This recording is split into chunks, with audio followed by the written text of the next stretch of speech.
E aí galera, beleza? Voltando aqui com mais uma aula de língua portuguesa, eu sou o professor Thiago e hoje vamos dar continuidade àquela aula de pontuação da última videoaula. Então hoje a gente vai dar uma olhadinha nas regras de travessão, dois pontos, aspa, parênteses e reticência. Peço para você abrir lá na página número 12 do seu livro didático.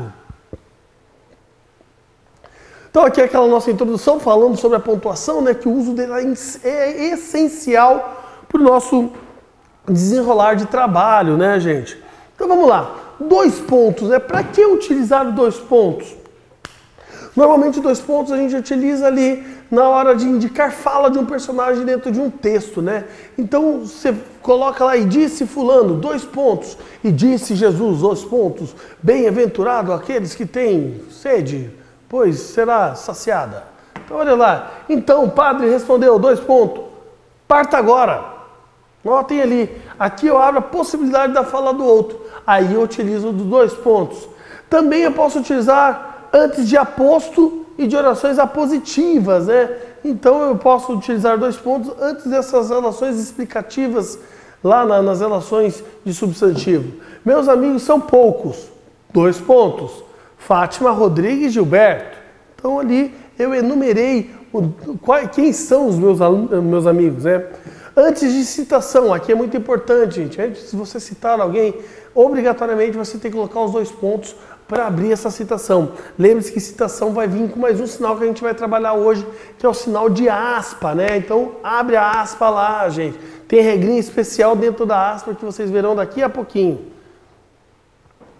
Tá? Outro pontinho bem interessante de trabalhar é a relação de reticências, né? Muitas vezes vocês falam reticências. O que é essa bendita de reticências? Reticências nada mais é que aqueles três pontinhos sequenciados, né? Então aquilo ali tem um nome específico, gente. Não me chamem de três pontinhos porque você é um aluno de 8º ano. Três pontinhos é aluno lá que está aprendendo a escrever e ainda não sabe falar reticências, tá? Ó, reticências. Então lá, indicar dúvida ou hesitação do falante. Então ali a gente tem um espaçamento, né? Sabe? Eu queria dizer alguma coisa, mas é que hoje você tá tão linda. Tá vendo essas pausas, né? Essas pausas aí são as relações de uso de reticências na hora da escrita. Então ali, ó, sabe? 3 pontos. Eu queria te dizer que reticências, esquece. Então, olha só, temos umas pausas longas. Então, aí você vai utilizar essa relação da reticências. Interrupção de uma frase deixada gramaticalmente incompleta. Então, vejamos lá o exemplo. Alô? O João está? Agora não se encontra. Quem sabe se ligar mais tarde? E fica aquele vão, né, gente? Então, quando você tem esses vãos de fala, é a relação desse uso da reticência. Então, marca ele no teu texto, né? Ao fim de uma frase gramaticalmente completa, com a intenção de sugerir prolongamento de ideia. Então, muitas vezes a gente tem que prolongar uma ideia, né? Avançar, que existe mais texto depois daquilo ali. Então, sua tez alva e pura como foco de algodão, tingia-se nas faces de uns longes cor-de-rosa. E continua lá no texto Cecília, de José de Alencar. Então você tem que observar que lá no finzinho eu estou indicando que continua aquela ideia, né? Então, também nós temos a relação de indicar a supressão de palavras numa frase transcrita. Quando penso em você, reticências, menos a felicidade. Então o que eu fiz ali? Eu cortei um trecho do texto porque naquele momento ele não tinha importância.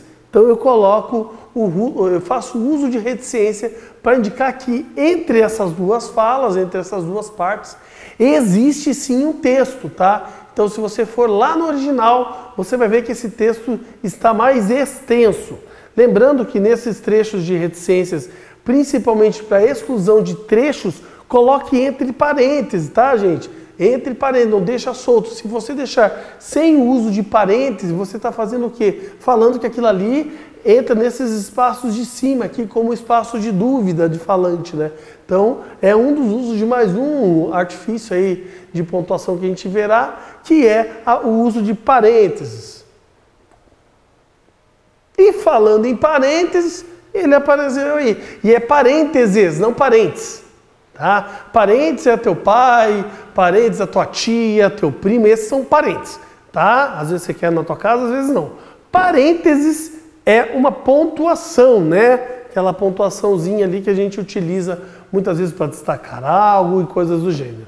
Então, uma das funções primordiais é isolar palavras, frases intercaladas de caráter explicativo e datas, tá? Como eu falei ali, ó, isolar palavras, ali eu isolei no texto, no exemplo anterior, com reticência ali, eu isolei aquela reticência, indicando que ele tem uma fala, tá? É esse uso aqui, ó. Exemplo, na Segunda Guerra Mundial, olha a datação. Se eu estou usando a datação de algo específico, início e fim, eu coloquei entre parênteses.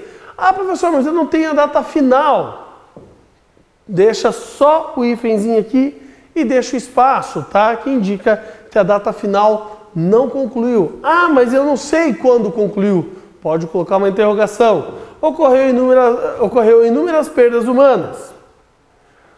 Próximo lá. Uma manhã, lá no Cajapió, né? Joca lembrava-se de como se fora na véspera. Gente, isso daqui é um termo explicativo, tá? O que acontecia nesse trecho aqui, lá no texto do Graça Aranha, né? Graça Aranha, escritor lá do modernismo brasileiro, né? Os parênteses também podem substituir a vírgula ou travessão. Prestar atenção nisso, gente. Então, muitas vezes a gente vai colocar algo entre vírgulas, dá para colocar entre parênteses. Ah, professor, mas por que eu faria isso? Para não cansar o teu leitor do uso excessivo de vírgula. Ou porque você usou um travessão para o início de uma frase dentro de um diálogo. Logo depois você usou uma vírgula para separar um termo. Coloca um parêntese se precisar explicar. Daí você não fica com uma repetição contínua do mesmo tipo de pontuação. Tranquilinho? E olha o travessão aí, gente. Olha o travessão aí, gente. Dar início à fala de um personagem, como eu acabei de comentar com vocês. Então você está criando um diálogo, gente. Abriu com 2 pontos lá. O filho perguntou 2 pontos. Lembra a pontuação lá que a gente fez? Né? Quando entra a fala desse personagem, inicia por travessão, né? Por quê? Porque o travessão tem uma das funções de indicar a fala de um personagem. Pai, quando começaram as aulas? Né? Então, um questionamento aí que vocês se fazem, né, nesse tempo aí que vocês estão em casa. Quando começaram as aulas? Esperaremos uma indicação aí, né?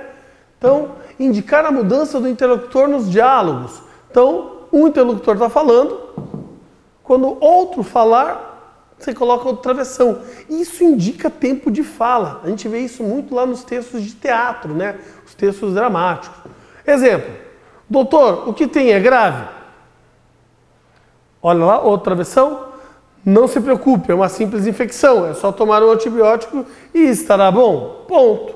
Fechou. Você fez um diálogo entre os personagens e isso dali você utiliza tipo um travessão para cada personagem. Unir grupos de palavras que indicam itinerários, né? Então, quando você está ali, vai comprar uma passagem de avião, ou você está escrevendo que você vai de Curitiba a Florianópolis. Você não precisa colocar de Curitiba a Florianópolis. Então, você coloca lá Curitiba, hífen, né? Ou travessão, Florianópolis. Então, Belém-Brasília, né? Então, a rodovia Belém-Brasília está em péssimo estado. A rodovia Rio-Santos, né? Então, você tem essa relação Curitiba-Paranaguá. Né? Então você tem relação de nomes de rodovia que muitas vezes são itinerários, então você coloca o travessão. Olha mais uma dica para você aí. Também pode ser usado em substituição a vírgula em expressões ou frases explicativas. Olha lá, Xuxa, tá? Xuxa, travessão, a rainha dos baixinhos, travessão, será mãe. Não será não, essa notícia é antiga, tá? É só um exemplo. Então, gente, quando você coloca aqui entre travessões, você está explicando. Pode colocar entre vírgula? Pode colocar entre vírgula. Pode colocar entre parênteses? Não aconselho, mas muitas vezes a gente vai precisar colocar também entre parênteses. E o uso de aspas, gente, né? O uso de aspas, por que fazer, como fazer. Então, isolar palavras ou expressões que fogem à norma culta, né? Relação de gírias, relação de estrangeirismos, o uso de neologismos, palavrões, os arcaísmos, essas palavras mais arcaicas, mais antigas, e expressões populares. Então, quando você está utilizando palavras que fujam muito da norma culta, vocês devem utilizar a aspa. Olha lá, Maria ganhou um apaixonado ósculo do seu admirador. A festa na casa de Lúcio estava chocante. Conversando com o meu superior, dei a ele um feedback do serviço a mim requerido. Notem que são palavras que não são da nossa norma contínua, então utilizamos a aspa para indicar esse destaque. Indicar uma citação textual, como comentei lá atrás, está citando alguém, você deve trazer a aspa. E a viajar? Viajei 34 vezes às pressas, bufando com todo o sangue na face, desfiz e refiz a mala. Então, aqui eu estou citando um trecho do Prazer de Viajar de Eça de Queiroz. Então lá, como eu estou buscando essa informação já dita por alguém, eu devo utilizar o uso de aspa. Por quê? Porque eu tenho que dar a importância ao meu texto-chefe, né? Então, o uso da aspa é ideal, tá? Olha lá uma dica. Se dentro de um trecho já destacado por aspa, se fizer necessária a utilização de uma nova aspa, o que eu faço? Você faz uma aspa simples. Lembra lá que aspas são dois símbolos lá em cima? Parecem duas vírgulas, né? Duas de um lado, duas do outro. Tive que fazer dentro já de uma citação de aspa, outra aspa. O que eu faço agora? Eu vou lá e coloco uma aspa, como se fosse uma vírgulazinha em cada ponta, tá? Lá em cima. Por que disso? Para indicar que dentro daquilo ali eu tenho outra citação. Então notem que esse tipo de pontuação, essas pontuações, elas são pontuações visuais no nosso texto. Elas necessitam para guiar o que a gente está falando, o que a gente está escrevendo, principalmente, né? Muitas vezes a gente utiliza desse tipo de pontuação no momento de fazer transcrições textuais. Quando a gente transcreve a relação de uma fala, de uma entrevista, por papel. Daí você vai ter que usar de toda essa pontuação lá, ponto e vírgula, travessão, 2 pontos e assim por diante, gente. Belezinha?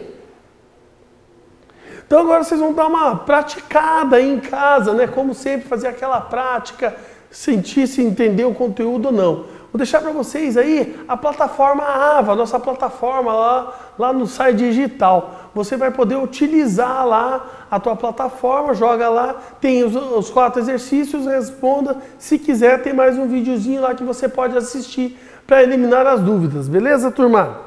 Então, muito obrigado. Eu sou o professor Thiago, teu professor de língua portuguesa. Até uma próxima aula. Valeu!